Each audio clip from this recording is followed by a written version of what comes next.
बिस्मिल्लाहिर्रहमानिर्रहीम।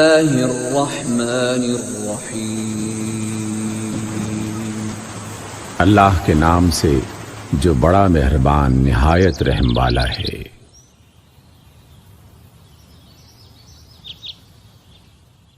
इक़रा बिस्मि रब्बिकल्लज़ी खलक़। पढ़िए अपने रब के नाम के साथ जिसने पैदा किया। खलक़ल इंसान मिन अलक़। उसने इंसान को अलग से तख्लीक किया। इक़रा व रब्बुकल अकरम। पढ़िए और आपका रब बड़ी इज्जत वाला है। अल्लज़ी अल्लम बिल कलम। जिसने कलम के जरिए से इल्म सिखाया। अल्लमल इंसान मा लम यअलम। इंसान को वो इल्म दिया जिसे वो जानता न था। कल्ला इन्नल इंसान लयतग़ा। हरगिज नहीं, बल्कि इंसान सरकशी करता है। अर्रआहु इस्तग़ना। इस बिना पर कि वो अपने आप को बेपरवाह और गनी समझता है। इन्न इला रब्बिकर रुजआ। पलटना यकीनन तेरे रब ही की तरफ है। अरअयतल्लज़ी यन्हा। आपने देखा उस शख्स को जो मना करता है। अब्दन इज़ा सल्ला। एक बंदे को जबकि वो नमाज पढ़ता हो। अरअयत इन कान अलल हुदा। भला देखो तो अगर वो बंदा राह रास्त पर हो। औ अमर बित्तक़वा। या परहेजगारी की तलकीन करता हो। अरअयत इन कज़्ज़ब व तवल्ला। क्या आपने देख लिया अगर ये मना करने वाला शख्स हक को झुटलाता और मुंह मोड़ता हो। अलम यअलम बिअन्नल्लाह यरा। क्या वो नहीं जानता कि अल्लाह उसे देख रहा है। कल्ला लइन लम यंतहि लनस्फअन बिन्नासियह। हरगिज नहीं, अगर वो बाज न आया तो हम उसकी पेशानी के बाल पकड़कर घसीटेंगे। नासियतिन काज़िबतिन खातिअह। उस पेशानी को जो झूठी और सख्त खताकार है। फल्यदउ नादियह। वो बुला ले अपने हामियों को। सनदउ ज़बानियह। हम भी अजाब के फरिश्तों को बुला लेंगे। सदक़ल्लाहुल अज़ीम।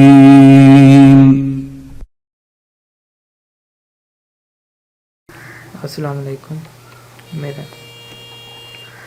मेरा नाम है Abdul Muqeed and my roll number is 2 and my group number is 2। आज का हमारा टॉपिक प्रेजेंटेशन का टॉपिक है स्टैटिस्टिक्स। ये मेरे ग्रुप मेंबर्स हैं, बारी बारी आप सबको मुख्तलिफ टॉपिक एक्सप्लेन करेंगे। स्टैटिस्टिक्स में हम पढ़ेंगे स्टैटिस्टिक्स होता क्या है, उसकी सब डिवीज़न के बारे में पढ़ेंगे। फ्रीक्वेंसी डिस्ट्रीब्यूशन क्या होता है, कम्युलेटिव फ्रीक्वेंसी क्या होता है, फ्रीक्वेंसी हिस्टोग्राम क्या होता है, बाउंड्रीज क्या होती हैं, फ्रीक्वेंसी पॉलीगॉन क्या होता है, relative frequency histogram, cumulative frequency graph और मैं ये ज़्यादा सेंट्रल टेंडेंसी एंड डिस्पर्शन। सबसे पहले आ जाते हैं स्टैटिस्टिक्स क्या होता है। स्टैटिस्टिक्स को उर्दू ज़ुबान में शुमारियात कहते हैं। is concerned with the scientific method by which information is collected, organized and analyzed। Scientific method है जिसके मतलब हम इंफॉर्मेशन को कलेक्ट करते हैं, उसको ऑर्गेनाइज करते हैं, फिर उस पर तजिया एनालाइज करते हैं उसको, and interpreted for the purpose of the description and decision making. उसको महफूज भी करते हैं और उसके मुताबिक फिर हम कोई फ़ैसला लेते हैं। मसलन लाइफ और कार इंश्योरेंस रेट, जिस तरह इंश्योरेंस कंपनियां करती हैं कार इंश्योरेंस रेट को किस तरह अमवात ज़्यादा हो रही हैं, बंदे आगे कितने ज़्यादा मार सकते हैं, उस तरह वो रेट को सेटल करती है। अनएम्प्लॉयमेंट रेट, किस तरह बेरोज़गारी बढ़ रही है, आगे सालों में कितनी बेरोज़गारी बढ़ेगी, ये सारा स्टैटिस्टिक्स में आता है। स्टैटिस्टिक्स के आगे दो सब डिवीज़न है, एक है डिस्क्रिप्टिव स्टैटिस्टिक्स, दूसरी है डिफरेंशियल स्टैटिस्टिक्स। डिस्क्रिप्टिव स्टैटिस्टिक्स क्या होता है? It deals with the presentation of the numerical fact और द डाटा। ये न्यूमेरिकल हिस्सों में कहता है। और द डाटा कोई होता है इन इधर टेबल और the graph form.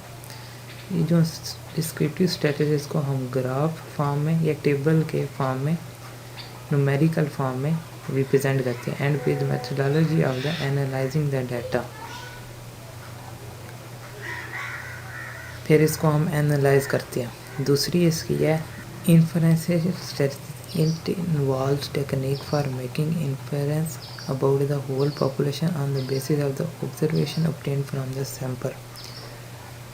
Inferential statistics में हम पूरी तमाम पॉपुलेशन पर जो सैंपल्स करते हैं, फिर उसके मुताबिक हम ऑब्जर्वेशन देते हैं। यानी कि मिसाल के तौर पे हमने पॉपुलेशन पर स्टैटिस किया कि रोज़ के हिसाब से इतनी तादाद, इतनी आबादी बढ़ी है, फिर हम ये एक सैंपल हो गया उन पे पॉपुलेशन पे, फिर हम उनसे तजिया निकालते हैं कि अगले साल में, कई साल में कितनी आबादी बढ़ेगी, उसके लिहाज से हमें कितने रिसोर्सेज चाहिए।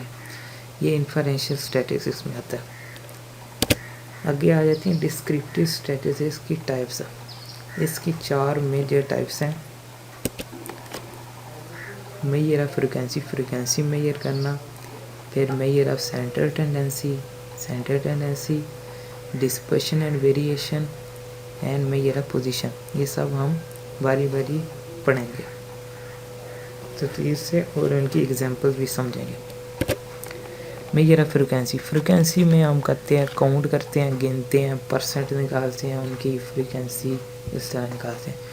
हाउ ऑफन समथिंग अगर, इससे हम शो कर सकते हैं कि ये अमल किस तरह किस तरह मतलब के असर डालेगा।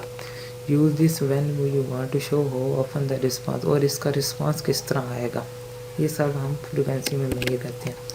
सेंट्रल टेंडेंसी में हम उसका मीन निकालते हैं, मिड निकालते हैं, एंड मोड निकालते हैं। ये आगे चल के हम बताएंगे किस तरह निकालते हैं।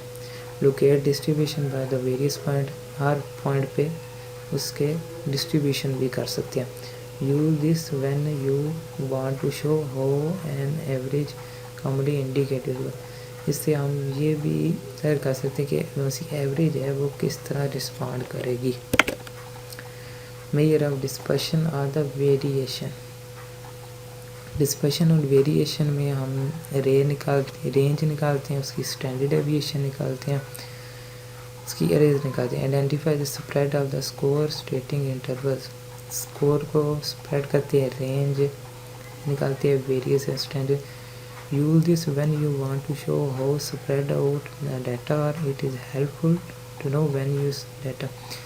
इसकी मदद से हम डाटा को स्प्रेड करते हैं, यानी कि उस पर तजिया करते हैं कि अगर दो मुख्तलिफ चीज़ें हैं, दोनों एक जगह एक जैसा अमल दे रही हैं, तो उनको स्प्रेड आउट कर देते हैं।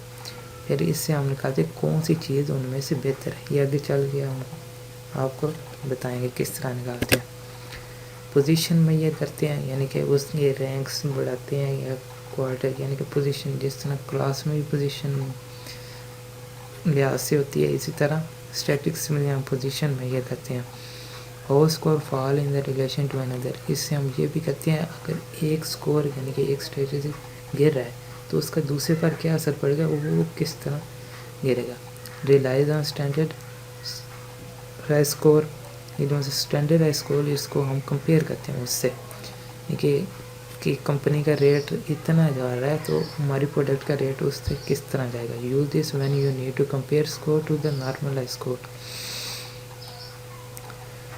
इसको हम कंपेयर करते हैं नॉर्मल स्कोर की मदद से, यानी कि नॉर्मल कीमत जो जारी होती है उसके साथ कंपेयर करते हैं। शुक्रिया। इससे आगे आपको हमारे ग्रुप के दूसरे मेंबर एक्सप्लेन करेंगे। अस्सलाम वालेकुम, मेरा नाम मोहम्मद असलम है, रोल नंबर 4। आज का मेरा टॉपिक है frequency distribution. A frequency distribution is a table that shows classes or intervals of data with the count of the numbers in each class. Frequency हर क्लास के अंदर जो नंबर्स की तादाद होता है उसे कहते हैं। The frequency F of a class is the number of data points in the class. Frequency को हम F से रिप्रेजेंट करते हैं।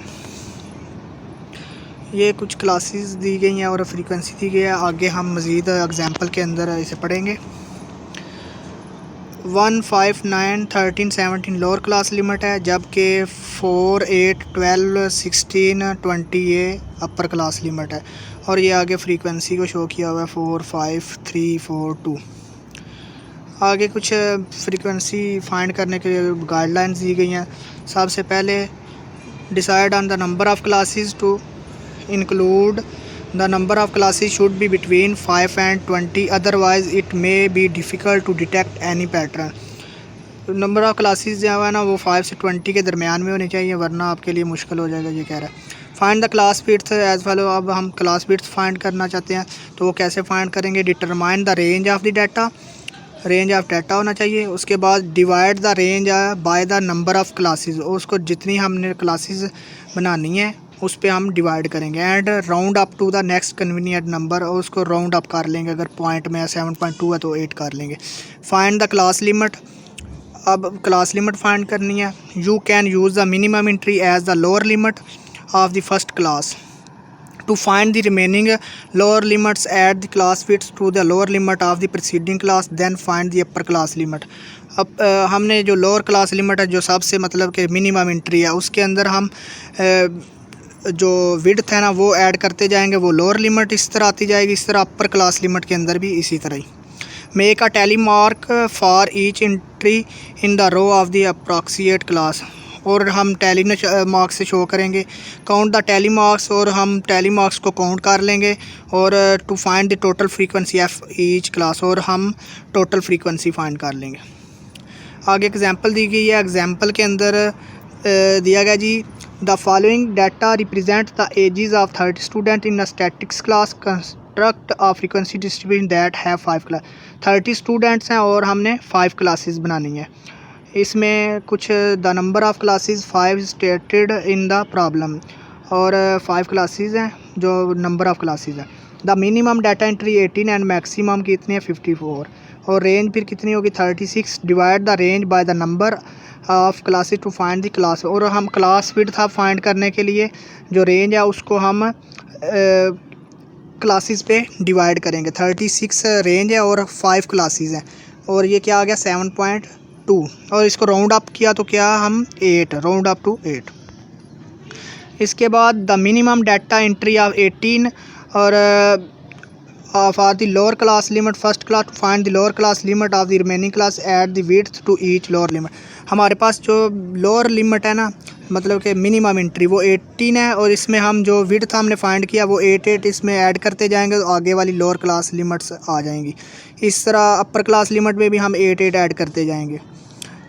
Make a tally mark for each data entry in the appropriate class, और हम टैली मार्क से show करेंगे।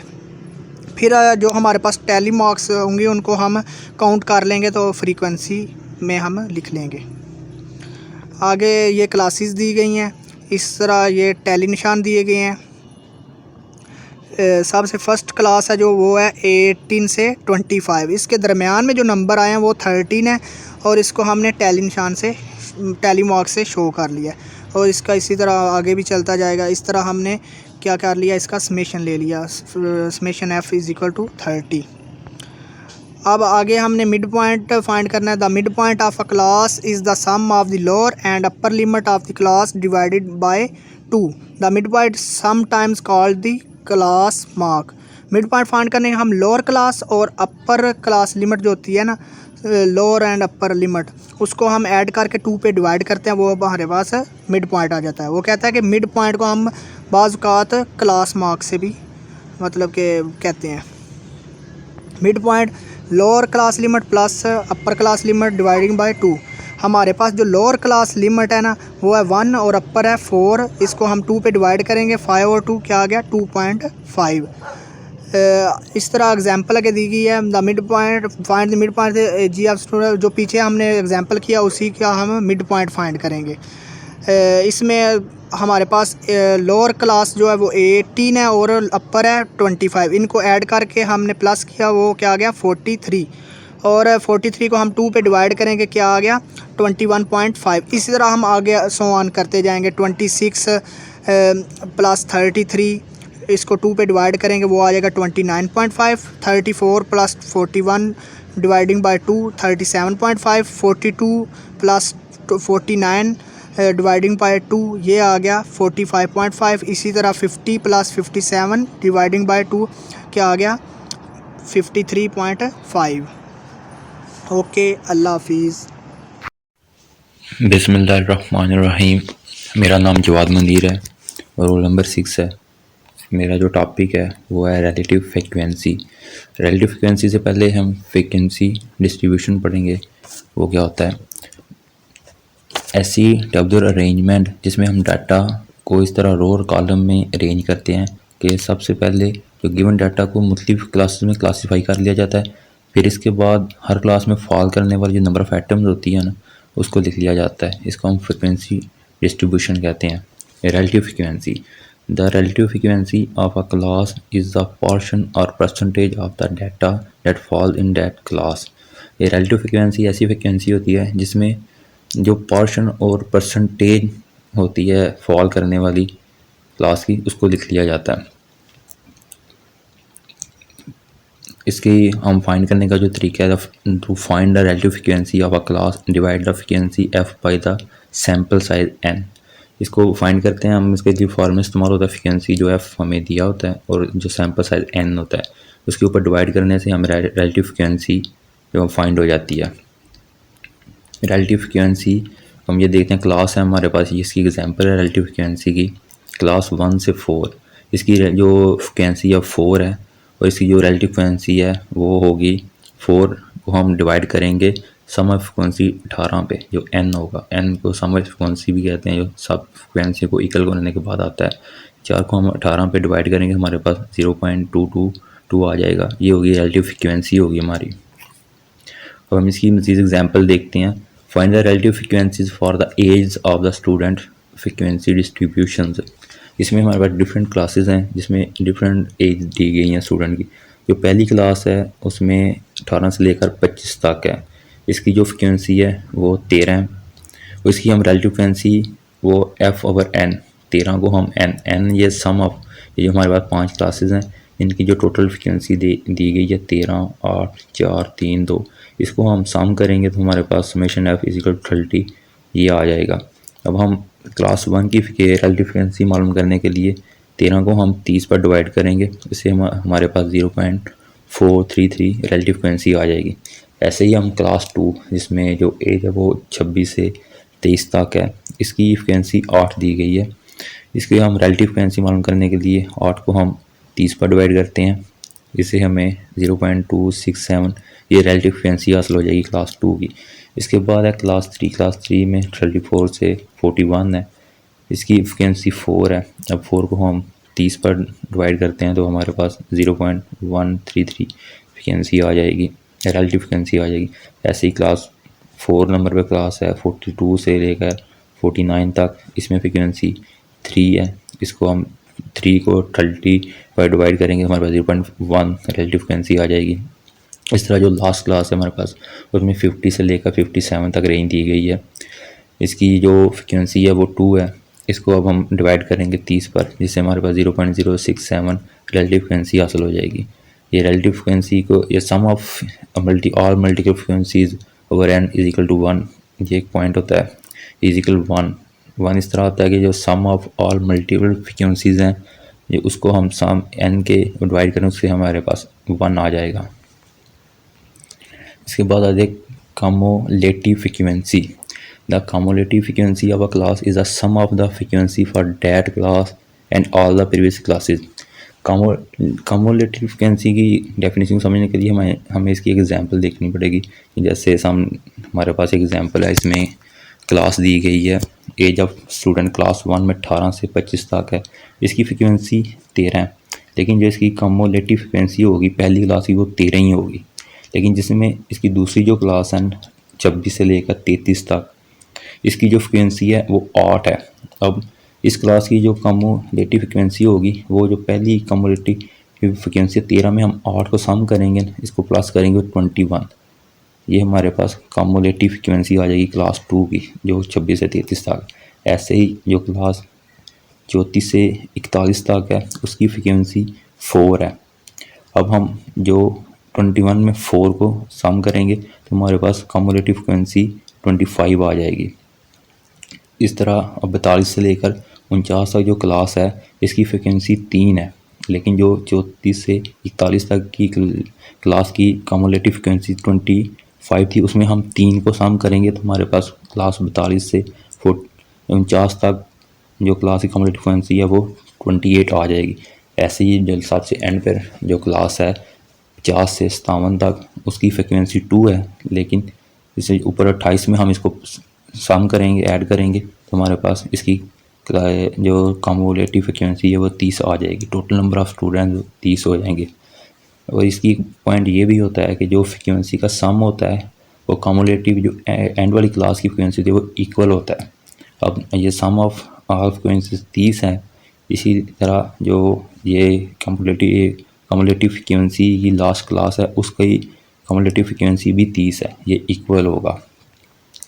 आगे जो आता है वो frequency histogram. A frequency histogram is a bar graph that represent the frequency distribution of a data set. ये जो फ्रिक्वेंसी हिस्टोग्राम है ये एक बार ग्राफ होता है जो रिप्रेजेंट करता है फ्रिक्वेंसी डिस्ट्रीब्यूशन की जो डाटा सेट होता है वो किस तरह डिस्ट्रीब्यूट हो रहा है इसको ज़ाहिर करता है। इसमें नंबर 1 पे एक हॉरिजॉन्टल स्केल होता है, ठीक है, उसमें हम quantitative and measures the data values जो होती हैं वो लिखते हैं। उसके बाद वर्टिकल स्केल होता है जिसमें हम मेजर द फ्रिक्वेंसीज जो हमने डिफरेंट क्लासेस की फ्रिक्वेंसी मेजर की होती है हम उसको लिख लेते हैं। तीसरे नंबर पे जो आता है वो कंसेप्टिव बार्स मस्ट टच आता है। उसके बाद class boundaries are the numbers that separate the classes without forming gaps between them. Class boundaries के बाद द हॉरिजॉन्टल जो स्केल होता है, horizontal scale of a histogram can be marked with either the class boundaries of the mid points. जो horizontal scale होता है इसको हमने मार्क किया होता है, जो मिड पॉइंट बोलते हैं उसको, और जो क्लास बाउंड्रीज होता है, क्लास बाउंड्री होता है दो लिमिट्स को हम दो क्लासेस को सम करते हैं उस पर 2 पर डिवाइड कर लेते हैं, इसके साथ से मार्क किया होता है। क्लास बाउंड्रीज क्या होता है? Class boundaries find the class boundaries of the age of students frequency distribution. अब ये पहली क्लास है, इसमें 18 से लेकर 25 तक इसकी फ्रिक्वेंसी 13 है। इसकी ये क्लास बाउंड्रीज है वो 17.5 है और -25.5 है। इसकी हम इसको कैसे किया है, ये the distance from the upper limit of the first class to the lower limit of the second is 1। अब जो ये क्लास 1 है इसकी जो लोअर लिमिट है वो 25 है और जो क्लास 2 है उसकी जो अपर लिमिट है वो 26 है। इन दोनों का डिस्टेंस है, इन दोनों के जो फ़र्क है वो 1 है। अब 1 को हमने 2 पर डिवाइड करना है, उससे हमें 0.5 हासिल होगा। Half distance is 0.5। अब ये 0.5 है उसको हमने जो क्लास 1 की लिमिट 1 है ना उसमें से हमने माइनस कर लेना है। 18 में से हमने 0.05 को माइनस करना है और जो उसकी सेकंड लिमिट है 25 उसमें उसको ऐड कर देना है। तो ये इस तरह क्लास 1 की क्लास बाउंड्रीज आ जाएगी 17.5 और उसके बाद 25.5। ये इसकी क्लास बाउंड्री, क्योंकि इसकी क्लास पहली लिमिट है वो 18 है और 18 में से हमने 0.5 माइनस करना है और 25 में हमने 0.5 ऐड करना है। इस तरह क्लास 1 की हमारे पास क्लास बाउंड्रीज आ जाएगी। ऐसे ही अब क्लास 2 है। अब क्लास 2 की जो क्लास अपर क्लास है वो लोअर क्लास 26 है और जो अपर क्लास है वो 33 है। इसकी फ्रिक्वेंसी 8 है। अब हम 26 में 0.5 को माइनस करेंगे और 33 में 0.5 को ऐड करेंगे। इस तरह हमें क्लास 2 की क्लास बाउंड्रीज आ जाएगी। अब तीसरी क्लास है जो उसमें 34 जो है वो लोअर लिमिट है और जो अपर लिमिट है वो 41 है। इसे 34 में 0.5 हम माइनस कर देंगे और 41 में 0.5 हम ऐड कर देंगे। इसी तरह 42। अब क्लास जो 4 है इसमें 42 जो लोअर है और 49 है जो अपर है। इसी तरह इसमें 41.5 आ जाएगा और 49.5 आ जाएगा। तो 49 में 0.5 को ऐड किया। इस तरह लास्ट क्लास है इसकी अपर लिमिट और लोअर लिमिट में 0.5 को हमने माइनस करना है और अपर लिमिट में 0.5 को ऐड कर देना है। इसे हमारे पास ये इसकी क्लास बाउंड्रीज आ जाएगी। फ्रीक्वेंसी हिस्टोग्राम एग्जाम्पल है, draw frequency histogram for the age of students frequency distribution use the class boundaries. ये हमने फ्रीक्वेंसी हिस्टोग्राम एक ड्रॉ करनी है ये ग्राफ एक, ठीक है। इसमें हमने जो क्लास बाउंड्रीज है वो यूज़ करनी है। अब हमारे पास जो क्लास बाउंड्रीज आई थी, सबसे पहले जो हमारी क्लास बाउंड्री है वो 17.5 है। ये हम नीचे उसको कर लेंगे, मेंशन कर लेंगे। हॉरिजॉन्टल स्केल है, उसके ऊपर हम क्लास की जो क्लास बाउंड्रीज है वो हम मेंशन कर लेंगे। जैसे ये बताया गया था, the horizontal scale of a histogram can be marked with either the class boundaries of a mid point. ये जो हमारे पास क्लास बाउंड्रीज हैं, इसे हम जो पहले हमारे पास क्लास बाउंड्री आई है वो 17.5 है, वो हम फर्स्ट पे मार्क करेंगे। फिर हमारे पास आई है 25.5 क्लास बाउंड्रीज है, इसको हम ऐड करेंगे सेकंड पे। फिर उसके बाद आई है हमारे पास क्लास बाउंड्रीज, उसको हम ऐड करेंगे 33.5। फिर उसके बाद हमारे पास आई है 41.5 और फिर हमारे पास है 49.5 और एंड पे 47.5।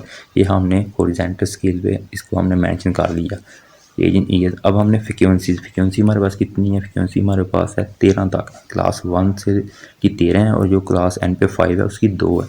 ये हम ऐसा करेंगे, हम हॉरिजॉन्टल स्केल पे इसको वर्टिकल स्केल पे ना 0 से लेकर 14 तक हम मेंशन कर लेंगे 2 के गैप के साथ।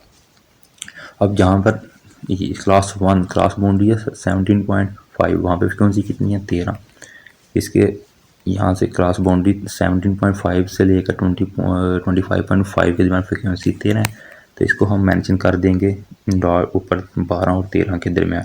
उससे हम एक ग्राफ बना लेंगे। ऐसे ही जो दूसरी क्लास है 26 से 23 तक, उसकी बाउंड्री है 25.5 से 33.5 और इसकी फ्रिक्वेंसी कितनी है 8।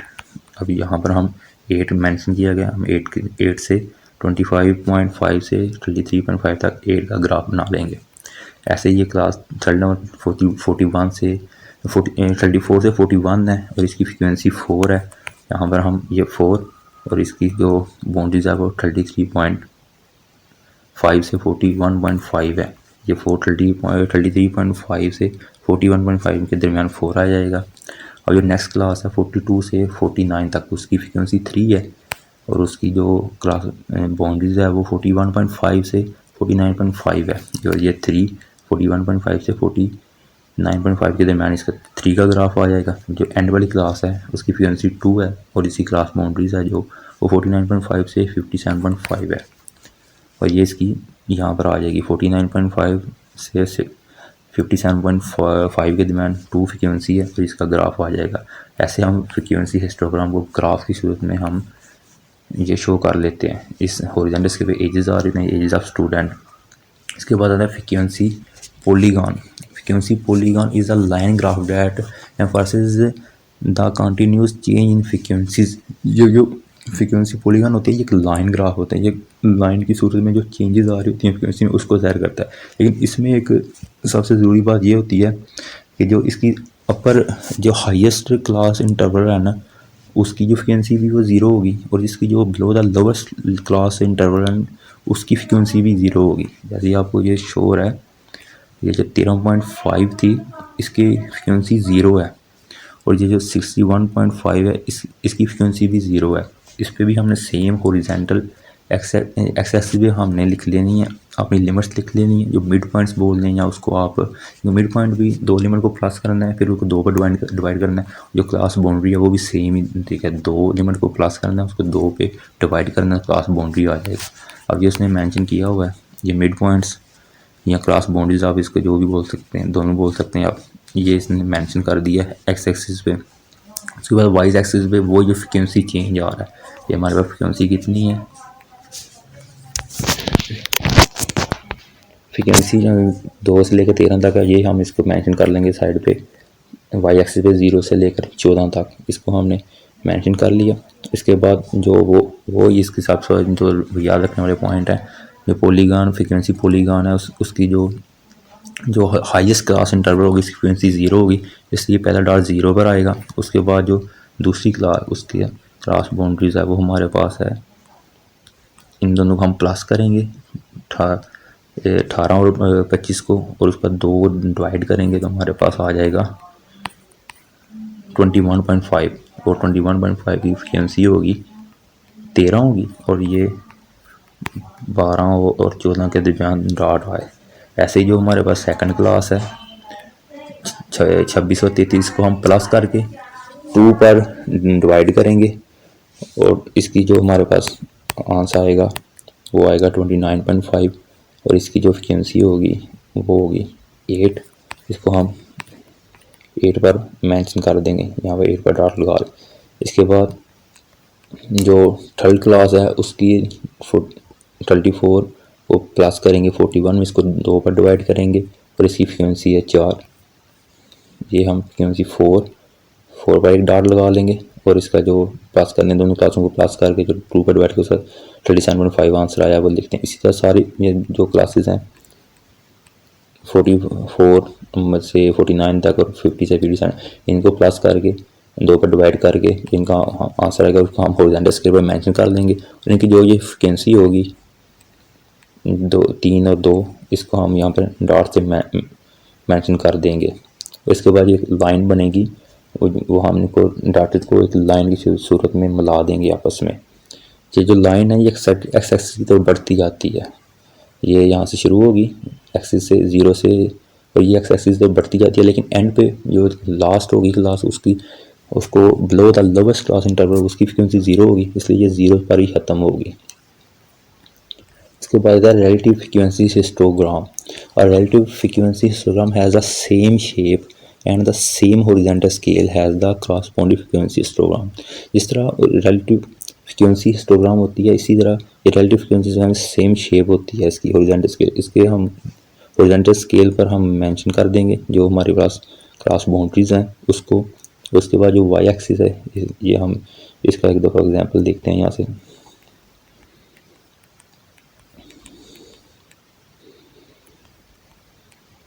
अब ये है रिलेटिव फ्रीक्वेंसी, ये हमारे पास relative class 1 class 2 class 3 class 4 class 5 इसकी जो हमारे पास रिलेटिव फ्रीक्वेंसी आई है इसको हम 0.433 0.267 0.133 0.1 0.067 ये हमने पर जो हमारे पास ये 5 रिलेटिव फ्रीक्वेंसीज हैं इसको हमने एक्स एक्सिस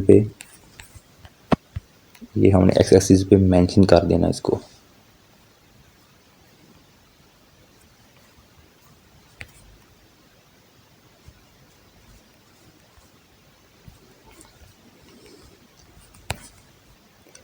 ये हमने ऊपर इसको मेंशन करना है, नीचे हमारे पास ये वही होगी जो रिलेटिव फ्रीक्वेंसी जिस तरह पहले ऊपर बनाए नीचे हमारे पास वो होगी जो क्रॉस बाउंड्रीज होंगी ना वो हमने नीचे 6 मेंशन कर देनी है जिस तरह हमने ऊपर किया मेंशन। जैसे ये मेंशन किया ऐसे ही हमने फ्रीक्वेंसी हिस्टोग्राम पे 17.5 25.5 33.5 41.5 49.5 57.5 ऐसे ही हमने यहाँ पे इसको मेंशन कर देना है और इसमें हमने जो रिलेटिव फ्रीक्वेंसी की जो हमारे पास रेंज है वो ये है, ये रेंज है हमारे पास,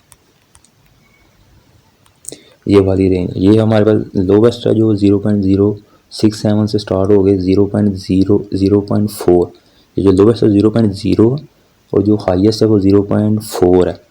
इसलिए हम ये 5 क्लासेस हैं इसको हमने शो करवाने के लिए यहाँ पर हम 0 से शुरू करेंगे और इसको 0.5 तक ले जाएंगे क्योंकि हमारे पास जो हाईएस्ट है वो 0.4 है।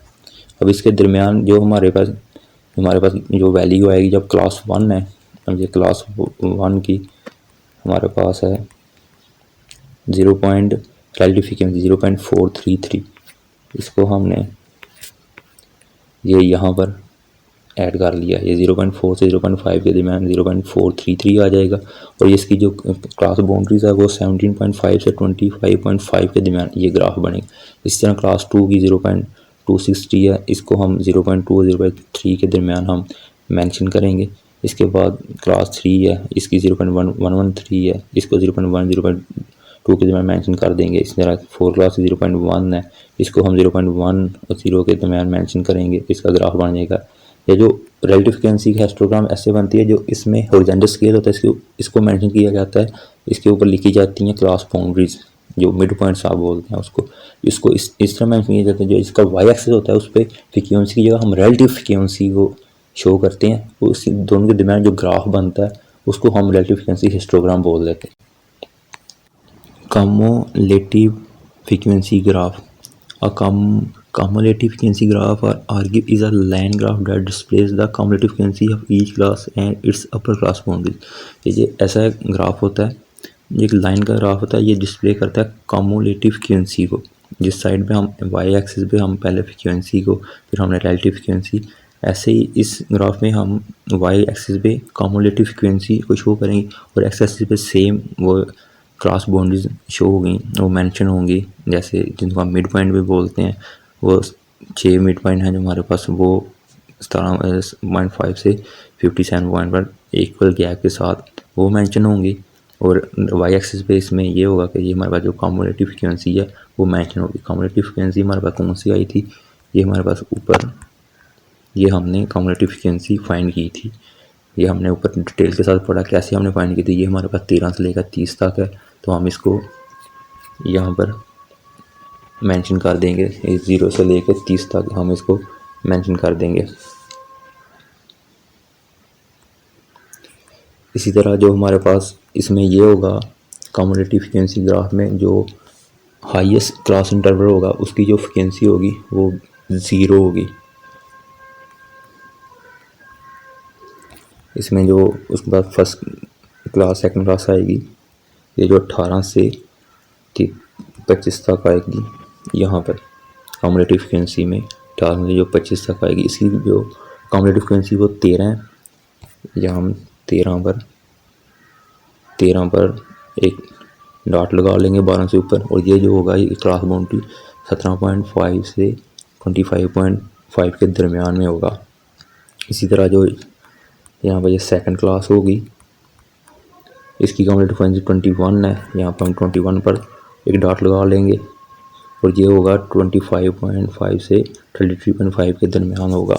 इसी तरह आगे नेक्स्ट हम जो 3 क्लास हैं, एक की कम्युलेटिव फ्रीक्वेंसी 25 है, एक की 28 है, फिर 30 है। इसी तरह हम यहाँ पर 25 पर भी लगा लेंगे और ये 30 तक एंड पे जो सबसे लास्ट होगी, the graph ends at the upper boundary of the last class. तो इसमें एंड वाली बाउंड्री को सबसे अपर होगी, ये 30 होगी, हम 30 पर डॉट लगाएंगे और ये आएगी 49.5 से 57.5 के दरमियान आएगी।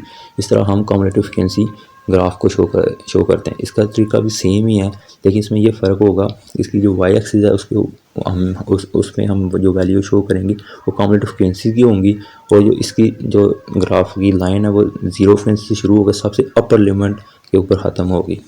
थैंक यू, मेरा टॉपिक यही तक था। अब इसके बाद जो नेक्स्ट डिस्क्राइब है वो हमारे ग्रुप के दूसरे मेंबर हैं, वो नेक्स्ट अपना एक्सप्लेन करेंगे। थैंक्स।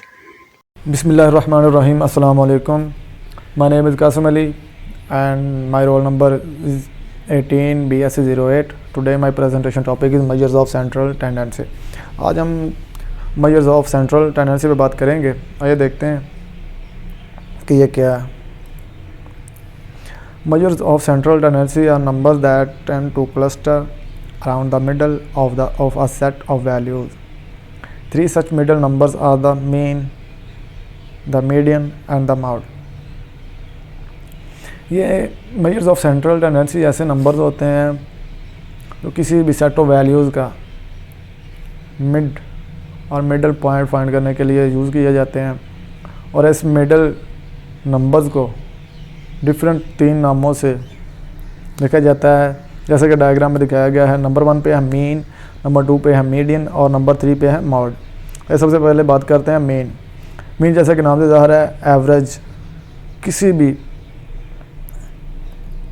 भी नंबर ऑफ किसी भी सेट का अगर हमें मीन फाइंड करना है तो उसके लिए हमें क्या करना होगा,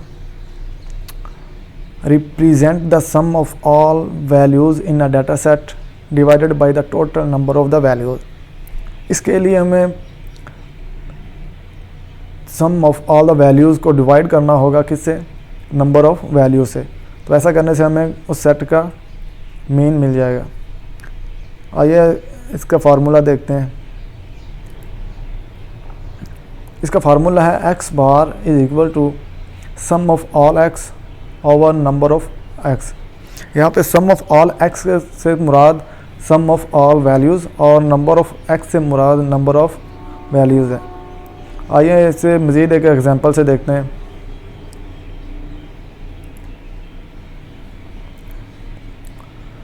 इस एग्जांपल में एक स्टूडेंट है, जो कि डिफरेंट 5 सब्जेक्ट में डिफरेंट स्कोर करता है। जो कि 80, 72, 50, 64 एंड 74% है। इसमें जो नंबर ऑफ वैल्यूज़ हैं वो 5 हैं और जो सम ऑफ वैल्यूज़ हैं वो हैं 340। इस तरह इनको डिवाइड करने से हमें जो एक इसकी एवरेज मिलती है वो आती है हमारे पास 68। तो यूँ हम फार्मूले को अप्लाई करते हुए किसी भी सेट का मीन फाइंड कर सकते हैं। नेक्स्ट हमारे पास आता है median. Middle value in a data set that is arrange in ascending order from the smallest value to the largest value. If the dataset contains an even number of values, the median of the dataset is the mean of the two middle values.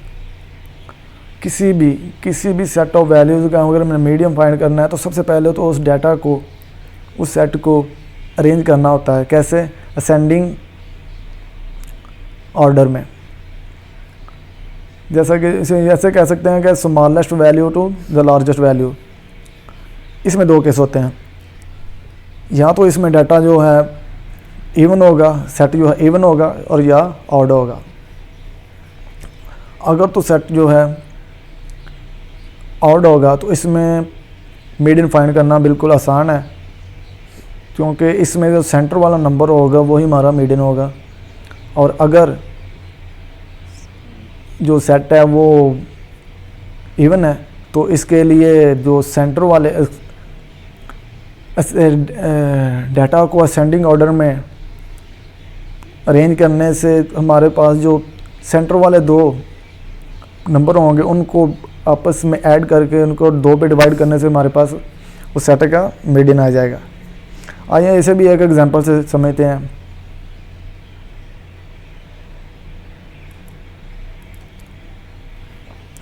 यहाँ पे हमारे पास case 1 है।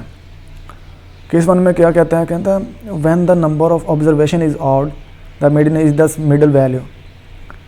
इस example में जो हमारे पास number of values हैं वो कितने हैं? 7। तो ज़ाहिर बात है इसको अरेंज करने से हमारे पास जो एक सेट बनेगा उसमें जो नंबर 4 पे आ रहा है वो है 12, क्योंकि नंबर जो 12 है ये इन वैल्यूज़ के सेंटर में है, तो यूँ यही हमारा जो होगा मीडियन होगा। आइए केस नंबर 2 देखते हैं।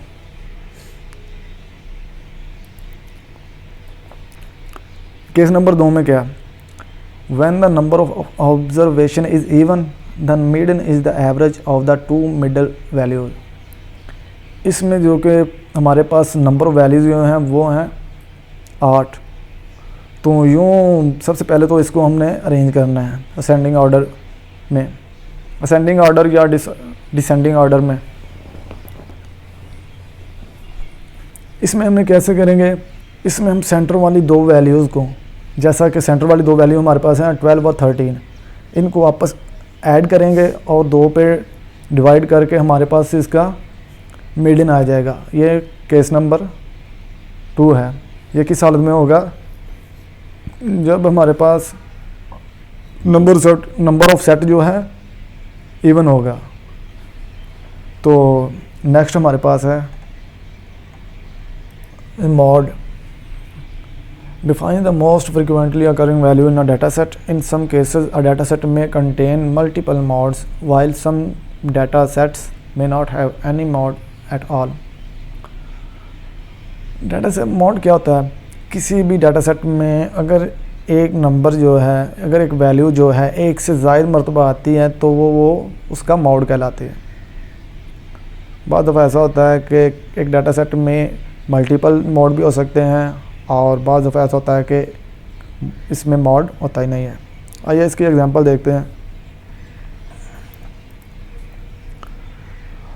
एग्जांपल में क्या कहता है? Find the mode of the following set of scores. इसमें एक सेट दिया गया है जिसमें 14, 11, 15, 9, 11, 15, 11, 7, 13, 12। इस सेट में नंबर 11 जो है ये 3 दफ़ा आया। तो हमने क्या देखा था कि हमने पढ़ा था कि किसी भी डाटा सेट में एक नंबर जो है अगर बार बार आता है तो वो इसका क्या होगा, मॉड होगा। तो ज़ाहिर बात है इसमें नंबर 11 जो है बार बार आया है तो यही इसका मॉड होगा। आइए अगर इसका दूसरा केस देखते हैं। इस एग्जांपल में क्या कहता है find the mod of the following set of marks. इसमें मार्क्स नंबर दिए गए हैं और नीचे इसकी फ्रीक्वेंसी दी गई है। क्या है इसमें जो नंबर 2 और नंबर 3 है वो क्या है 7 दफ़ा है। तो हमने पढ़ा था कि मल्टीपल मोड्स भी हो सकते हैं। तो इस एग्जांपल में हमारा जो मोड होगा वो क्या होगा 2 और 3 हमारा मोड होगा। तो बस मेरा टॉपिक यहीं पे वाइंड अप हुआ। तो इससे नेक्स्ट जो टॉपिक है वो हमारे ग्रुप मेंबर एक्सप्लेन करेंगे। Thank you very much. अस्सलाम वालेकुम। Assalamu alaikum. My name is Kalwas and my roll number is 24. My topic is median, mod and mid-range. First of all, median. Median, the middle number is an order set of numbers. Divide the data into two equal parts. Median जो होता है वो data को दो बराबर हिस्सों में तकसीम करता है। ये बिल्कुल दरमियान वाली जो है ना वो वैल्यू होती है। ऑड इन सेट्स, अगर जो है ना वो वैल्यूज़ की जो ऑड नंबर है तो falls exactly on the middle number. ये जो है मीडियन बिल्कुल सेंटर वाली जो रकम होगी वो होगी। इवन इन सेट, और इसके अलावा अगर नंबर्स की तादाद इवन है, falls in between the two middle values in the set. Find the average of the two middle values. अगर वो नंबर्स की तादाद जो है ना वो इवन है तो फिर जो सेंटर वाली दो वैल्यूज है ना उनकी एवरेज वो मीडियन कहलाएगी। इसके एग्जांपल्स हैं। फर्स्ट एग्जांपल्स में एग्जांपल नंबर ए में 2, 3, 4, 7 और 8 नंबर्स की तादाद जो है ऑड है, और ऑड नंबर्स में जो बिल्कुल सेंटर वाली रकम होती है वो मीडियन कहलाती है। इसमें जो बिल्कुल सेंटर वाली रकम जो है वो 4 है, इसलिए मीडियन जो है 4 होगा। एग्जांपल नंबर बी में 6, 7, 8, 9 और 10। अब इसमें नंबर्स की तादाद जो है वो इवन हो गई है।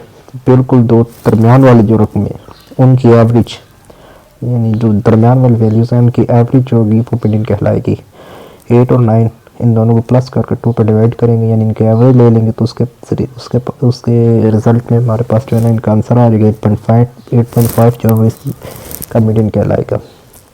उसके बाद मॉड है, the number data occurs most often. ये मॉड वो होता है जो एक नंबर जो बार बार एक डाटा में रिपीट किया गया वो उसे मॉड कहते हैं। इसके इजी बनाने के लिए ना हम एक डाटा को एक तरतीब वाइज लिख लेते हैं। सबसे पहले छोटी रकम, उसके बाद स्टेप वाइज बड़ी से बड़ी। जब इससे हमें ये पता चल जाता है कि कौन सा नंबर कितनी दफ़ा आया आसानी से। You can have a single number that the mode, no mode और मोर देन 1 नंबर्स। ये मॉड जो है वो एक सिंगल नंबर भी हो सकता है। कई डाटा होते हैं इनमें मॉड नहीं भी होता कोई, क्योंकि कोई नंबर उनमें रिपीट नहीं हुआ होता। इसके अलावा जो है ना इसकी तादाद एक से ज़्यादा भी हो सकती है। इसके examples, find the mod. Example number A में 0, 1, 2, 3 और 4 इनमें कोई जो है ना वो वैल्यू रिपीट नहीं हुई, इसलिए इसमें कोई मॉड नहीं है। और एग्जांपल नंबर बी, इसमें 4, 4, 6, 7, 8, 9, 6 और 9, इसमें 4 भी 2 दफ़ा रिपीट हुआ है, 6 भी 2 दफ़ा रिपीट हुआ है और 9 भी 2 दफ़ा रिपीट हुआ है, इसलिए इसमें मॉड्स की तादाद 3 होगी। 4, 6 और 9 तीनों जो है वो मॉड है। उसके बाद है mid range, the number exactly Midway between the two lowest value and the highest value of the data set. ये जो है वो लोएस्ट और हाईएस्ट वैल्यू जो है ना उनकी एवरेज मिड रेंज कहलाती है किसी डाटा में। It is found by averaging the low and high numbers. इस मिड रेंज में जो है ना हम सबसे पहले लो वैल्यू लेते हैं और उसके बाद हाई वैल्यू लेते हैं, दोनों को प्लस करके 2 पर डिवाइड कर देते हैं, यानी उनकी एवरेज ले लेते हैं। उससे हमारे पास जो है ना वो मिड रेंज आ जाती है। इसकी एग्जांपल है find the mid range of the set. एक नंबर सेट का सेट दिया गया है 3, 3, 5, 6 एंड 8। इसमें सबसे जो है स्मॉलेस्ट वैल्यू 3 है और लार्जेस्ट वैल्यू 8 है। इनकी हमने मिड रेंज फाइंड करनी है। मिड रेंज फाइंड करने के लिए इन दोनों की हमने एवरेज फाइंड कर लेनी है, इन दोनों को प्लस करना है, 2 पे डिवाइड करना है, तो हमारे पास जो है ना वो आंसर आ जाएगा 5.5 और वो इसकी मिड रेंज होगी। इसके ये लास्ट था। इसके बाद जरा आगे मेरा नेक्स्ट जो है वो टीममेट आपको एक्सप्लेन करेगा। अगर किसी चीज़ की समझ नहीं है तो आप पूछ सकते हैं। ओके, अल्लाह हाफ़िज़।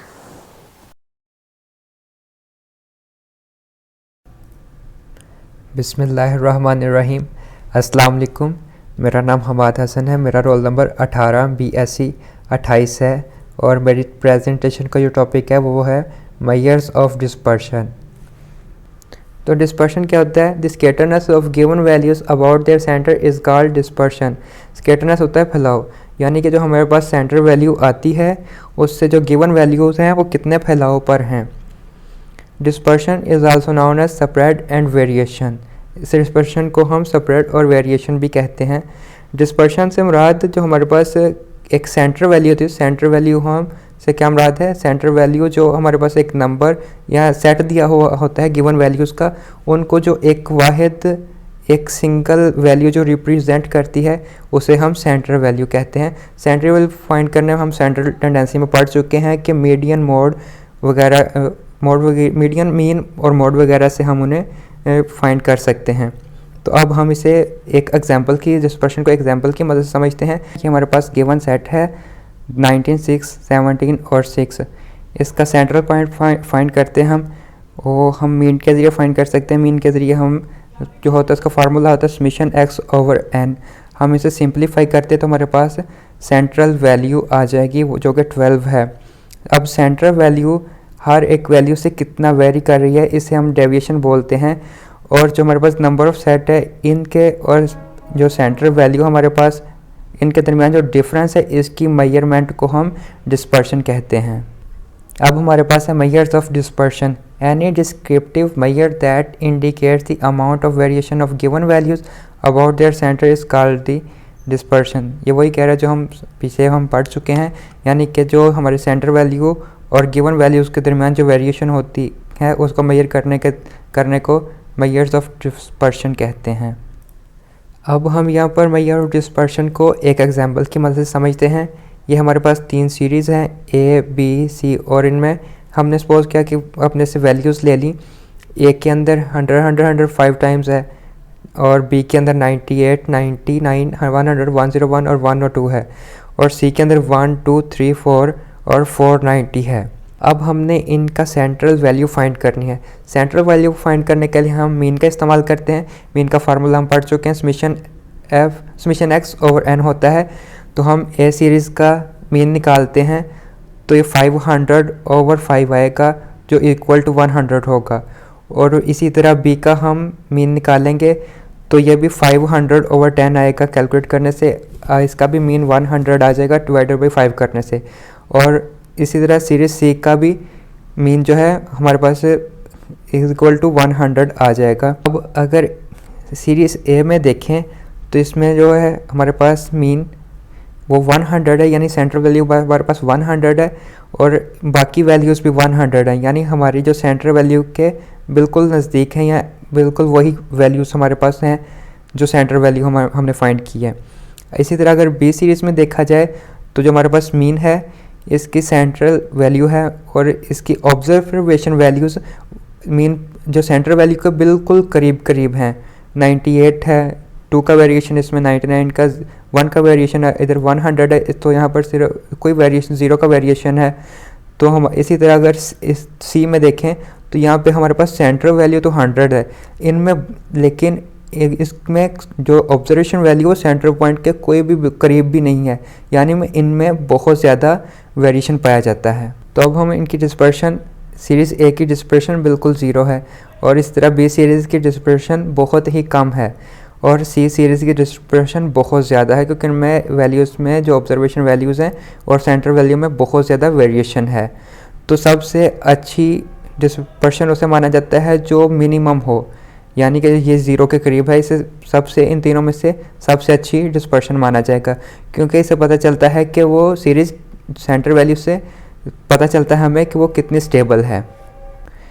इस तरह हम डिस्पर्शन की मदद से किसी भी नंबर ऑफ़ सीरीज़ जो हमने ऑब्ज़र्व किया या हमें गिवन डाटा दिया गया है उसका पता चला सकते हैं वो स्टेबल है या सेंटर वैल्यू की मदद से वो स्टेबल है या अनस्टेबल है, या वो कितनी उनमें वेरिएशन पाई जा रही है। आगे मेजर ऑफ डिस्पर्शन को फाइंड करने के मुख्तलिफ तरीके हैं, इनकी टाइप्स हैं एब्सोल्यूट मेजर्स और रिलेटिव मेजर्स। हम एब्सोल्यूट मेजर्स को देखेंगे जिसके अंदर रेंज, क्वार्टिलाइट डेविएशन, एब्सोल्यूट डेविएशन और स्टैंडर्ड डेविएशन हैं। अब हम देखते हैं एब्सोल्यूट मेजर ऑफ डिस्पर्शन क्या होते हैं। Any descriptive measure that indicate the amount of variation of given values about their centre in the same unit or in the square of given unit is called the absolute measure of dispersion. यानी जो हमारे पास number of series हैं या given date values हैं उनका जो unit होगा बिल्कुल सेम होगा। अगर उनका यूनिट क्वांटल है तो तमाम नंबर ऑफ ऑब्जर्वेशन का यूनिट क्वांटल ही होगा, और लीटर में है तो तमाम ऑब्जर्वेशन ऑफ वैल्यूज़ का जो है यूनिट वो लीटर में ही होगा। relative measure of dispersion, any unit free measure that indicate the amount of variation of given values about their center is called relative measures of dispersion। relative measure dispersion में क्या होता है कि जो हमारे पास number of variation given numbers होते हैं, वैल्यूज़ जो होती हैं उनका यूनिट सेम होना ज़रूरी नहीं होता, और इनमें यूनिट फ्री होते हैं, इनमें यूनिट लगाने की ज़रूरत नहीं होती, ना ही इनमें यूनिट लगाया जाता है। अब ये हमारे पास एब्सोल्यूट मेजर्स हैं ऑफ डिस्पर्शन की, रेंज, वेरिएंस, स्टैंडर्ड डेविएशन और मीन डेविएशन। हम बारी बारी इनको स्टडी करते हैं आगे। सबसे पहले रेंज है हमारे पास। Range is the difference between the largest value and the smallest value in the data set. हमारे पास जो ऑब्जर्वेशन या डाटा सेट हो जाते हैं, गिवन नंबर सीरीज दी होती है और उनमें जो हाईएस्ट वैल्यू होती है उसको हम माइनस कर देते हैं लोवेस्ट वैल्यू से। मिसाल के तौर पर हमारे पास ये एक एग्जांपल दी गई है जिसमें एक नंबर रो है जिसमें गिवन वैल्यूज़ हैं, और इनकी अगर हमने रेंज फाइंड करनी तो इनमें जो हाईएस्ट वैल्यू 100 है और जो लोवेस्ट वैल्यू है वो हमारे पास 2 है। तो हम 100 को 2 में से माइनस करेंगे तो हमारे पास 98 रेंज आ जाएगी। और ये हमारे पास वेरिएंस है, the mean of square deviation of given values from their mean is called variance. और ये वेरिएंस को फाइंड करने का ये हमारे पास फार्मूला है। एग्जाम्पल यूजिंग ये एग्जाम्पल है वेरिएंस की। इसमें हमारे पास 5 वैल्यूज़ दी गई हैं, नंबर गिवन वैल्यूज़ है हमारे पास ये वाली। अब हम इनसे वेरिएंस फाइंड करने के लिए हमारे पास ये फार्मूला दिया गया है, summation x square minus summation x का whole square over n minus 1। तो हमारे पास n क्या है इनके वैल्यूज़ के साथ जो कि 5 है, और हम समेशन एक्स फाइंड करेंगे तो हमारे पास 25 आ जाएगा। समेशन एक्स स्क्वायर फाइंड करेंगे यानी x का स्क्वायर लेके हम उनको प्लस कर देंगे तो हमारे पास 143 आ जाएगा। अब हम इन वैल्यूज़ को यहाँ इस फार्मूले में पुट करते हैं तो हमारे पास सिंप्लीफाई करने से हमारे पास 4.5 वेरिएंस आ जाएगा। आगे ये हमारे पास स्टैंडर्ड डेविएशन है। This positive square root of mean of square deviation of given values from their mean is called standard deviation. यानी हमारे पास जो वेरिएंस है उसका अगर हम रूट लेंगे तो हमारे पास स्टैंडर्ड डेविएशन आ जाएगा। स्टैंडर्ड डेविएशन को फाइंड करने के लिए जो हमारे पास पीछे वेरिएंस फाइंड किया था वो हमारे पास 4.5 आया था, तो इसका हम अगेन रूट लेंगे, स्क्वायर रूट लेंगे तो हमारे पास स्टैंडर्ड डेविएशन 2.12। तो यहाँ पर मेरी प्रेजेंटेशन का टॉपिक ख़त्म हुआ। बहुत शुक्रिया, अल्लाह हाफिज़। अस्सलाम वालेकुम, मेरा नाम हसन अली है और मेरा रोल नंबर 18 BSc 34 है। हमारा ग्रुप नंबर 2 है। Deviation from the mean and deviation from the mean x bar is the difference between the value of x and the mean x bar. We base our formulas for variance and standard deviation on the amount that they deviate from the mean। इसमें हम देखेंगे कि mean से variance and standard deviation के formulas कैसे base करते हैं। Variance variance formula, variance को जो सा हम डिनोट करते हैं एस स्क्वायर से, और इसका फार्मूला है variance S square is equal to sigma X square minus sigma X whole square over n divided by n minus 1। इसमें सिग्मा एक्स स्क्वायर जो सा हमारे पास x गिवन होगा और हम उन सब का स्क्वायर लेके उसको ऐड करेंगे, सिग्मा एक्स स्क्वायर हमारे पास आ जाएगा। और जो सा सिग्मा एक्स जो से x गिवन होंगे sum of all the x sigma x आ जाएगा, और जो सा आंसर आएगा उसका स्क्वायर लेंगे और जो सा n है हमारे पास number of all the x. Standard deviation, standard deviation is the square root of the variance. इसको हम डिनोट करते हैं s से, और s is equal to square root s square. Example जो सी हम देख लेते हैं इसकी। फाइंड द वेरिएंस 63853, हमारे पास नंबर ऑफ x जो से n आ जाएगा 5, क्योंकि 5x दिए हुए हैं, और इनको हम एक कॉलम में लिख लेंगे 63853, और सिग्मा x जो से हम फाइंड कर लेंगे इन सब को ऐड करके 6 + 3 + 8 + 5 + 3 is equal to 25। Sigma x is equal to 25। आगे x का जो सा स्क्वायर हम ले लेंगे, x स्क्वायर हो जाएगा 6 square is equal to 36, 3 square is equal to 9, 8 square is equal to 64, 5 square is equal to 25, 3 square is equal to 9, 36 + 9 + 64 + 25 + 9 is equal to 143। Sigma x square is equal to 143 आ जाएगा हमारे पास। आगे हमारे पास formula इसका गिवन है, S square variance is equal to sigma X square minus sigma X whole square divided by n over n-1। Sigma X square हमारे पास 43 है जो सा हमने पीछे फाइंड किया है, 143 सिग्मा एक्स स्क्वायर, और जो सा है -2 सिग्मा एक्स 25 है, इसका स्क्वायर ले लेंगे ओवर 5n, क्योंकि हमारे पास नंबर ऑफ ऑल एक्स जो सा है 5 है, और n-1 5 - 1 4 आ जाएगा हमारे पास, और 143 - 125 का स्क्वायर हमारे पास 625 आ जाएगा, 625 डिवाइडेड बाय 5। 625 को हम 5 पे डिवाइड करेंगे, हमारे पास 125 जवाब आ जाएगा। 143 में से हम 125 माइनस करेंगे, हमारे पास 18 रिमेनिंग रह जाएगा, और 18 को जब हम 4 पे डिवाइड कर देंगे तो हमारे पास आंसर आ जाएगा 4.5। इस तरह हम एस स्क्वायर वेरिएंस है और हमारे पास वेरिएंस का आंसर आ गया। हम आगे हमने स्टैंडर्ड डेविएशन फाइंड करनी है, और स्टैंडर्ड डेविएशन हमें मालूम है कि the standard deviation is the square root of the variance. जब इसका स्क्वायर रूट लेंगे तो हमारे पास स्टैंडर्ड डेविएशन आ जाएगी, जिसको हम डिनोट करते हैं एस से। S is equal to S square जो सा स्टैंडर्ड डेविएशन का फार्मूला है, और एस स्क्वायर हमारे पास गिवन है 4.5 जो सा हमने ये पीछे फाइंड कर लिया है। S is equal to square root 4.5 is equal to 2.12 जो सा हमारे पास स्टैंडर्ड डेविएशन आ जाएगी। थैंक यू, शुक्रिया, अल्लाह हाफिज़।